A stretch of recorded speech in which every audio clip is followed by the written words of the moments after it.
मुनि अष्टावक्र राजा जनक से कहते हैं कि तत्व का वास्तविक ज्ञान किसी सामान्य बुद्धि या संकीर्ण सोच वाले व्यक्ति के वश की बात नहीं है। जो व्यक्ति केवल अपने इंद्रियों के सुख तक सीमित है, जिसे जीवन में बस अपने शरीर का पोषण, अपने स्वार्थ और वासनाओं की पूर्ति दिखाई देता है, वह उस गूढ़ ज्ञान को समझ ही नहीं सकता।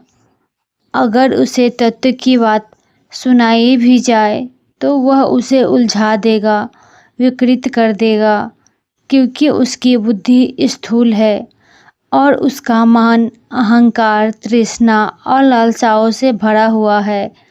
ठीक वैसे ही जैसे ही विष में अमृत मिलाया जाए तो अमृत भी विष बन जाता है। लेकिन इसके उलट कोई व्यक्ति जो बाहर से सामान्य है या अज्ञानी प्रतीत हो, यदि उसका चित्त शुद्ध हो, वह स्वयं की चेतना को पहचान ले, तो वह उसी तत्व ज्ञान से वह समाधि को प्राप्त कर सकता है।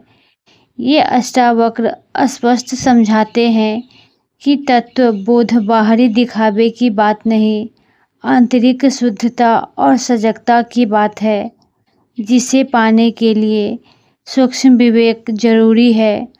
अष्टावक्र आगे समझाते हैं, जो व्यक्ति दृश्य वस्तुओं का सहारा लेकर आत्मा को समझना चाहता है, वह उसे कभी नहीं समझ सकता। वह दृश्य नहीं, दृष्टा है। धीरे पुरुष कभी वस्तुओं में उलझते नहीं। वे उस अविनाशी चेतना को पहचानते हैं जो हर दृश्य के पीछे मौन और स्थिर रूप से उपस्थित है। अज्ञानी व्यक्ति केवल बाहरी पदार्थों को देखता है, वही उसे सत्य लगता है, क्योंकि उसकी दृष्टि केवल इंद्रियों तक सीमित है। असली सत्ता ऊर्जा की है। आत्मा को भी दृश्य के आधार पर नहीं जाना जा सकता, क्योंकि वह दृश्य नहीं बल्कि देखने की क्षमता सत्य है। आँख, मस्तिष्क ये सब केवल उपकरण है, माध्यम है। यही वजह है कि अज्ञानी व्यक्ति जो मन के माध्यम से ही शांति पाना चाहता है, वह उसे कभी प्राप्त नहीं कर सकता। इसके विपरीत वह अज्ञानी जो आत्मा को पहचान चुका है और निरंतर उसी में स्थित रहता है, वही सच्ची शांति को अनुभव करता है। आत्मबोध चित्त की सारी हलचलें स्वतः शांत हो जाती है। कोई विशेष साधना, प्रयास शेष नहीं रहता।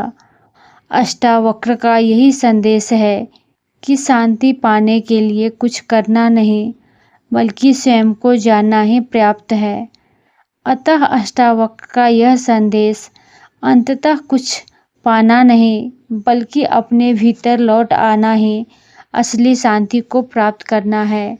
वीडियो अच्छी लगी तो लाइक, शेयर एंड चैनल को सब्सक्राइब करें।